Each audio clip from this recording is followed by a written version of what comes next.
96, and you know how hot it has been when you say, oh, just 96, as opposed to the 99s, 98s like yesterday, or even triple digits like we saw a couple days ago.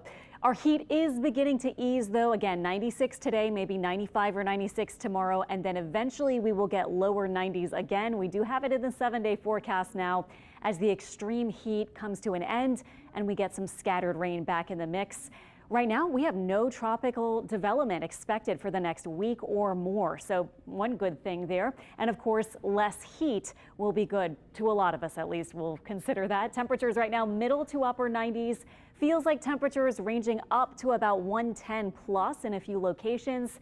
The dew point very high as we've had this really muggy setup, and the feels like temperature at the airport still 107 with the temperature at 95.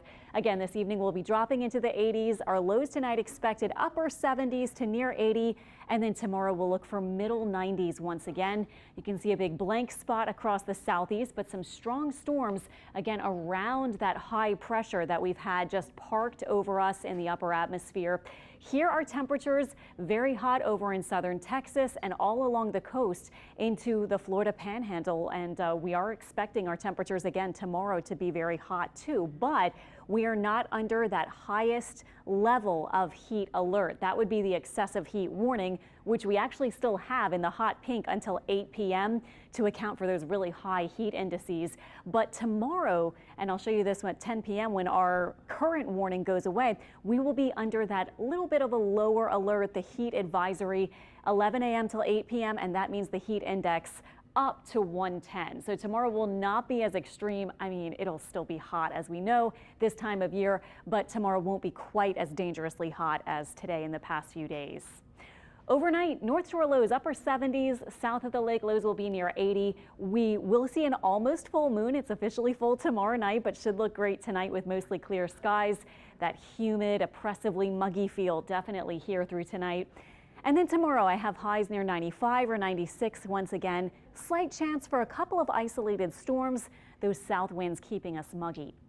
Now in the upper atmosphere, what we're going to see is a pattern change. Note the big high shifting a little to the east, and here is this dip. Do you see it here? That will be settling in just to our west. That is a trough of low pressure, and when you have that, often that allows rain to form. It allows some upward movement in the atmosphere for storms to build, for clouds to build. So that's why our pattern change is going to bring in a little less heat and keep a little more rain around. So that will be a shift, getting back to almost a more summer-like kind of typical forecast that we would see this week, as opposed to the extreme heat that we had last week and kind of ongoing still. This is what we have for our high temperature forecast. You can see it continuing to go down as we get toward Thursday and Friday. And for the 4th of July, still looks like a hot, humid day, but not quite as bad as it has been lately. The high on 4th of July, maybe about 94 for Tuesday, and we have near a 30% chance for showers and a few storms.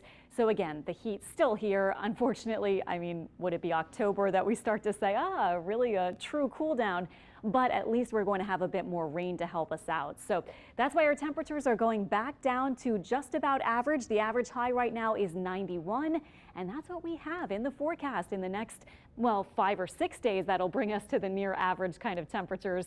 But even in the next few days, we will get at least a couple of degrees lower than where we've been lately. So a little bit of good news on the weather front heading into this week. Good to hear that. Jake Johnson did not even give himself a week off after winning the College World Series. He is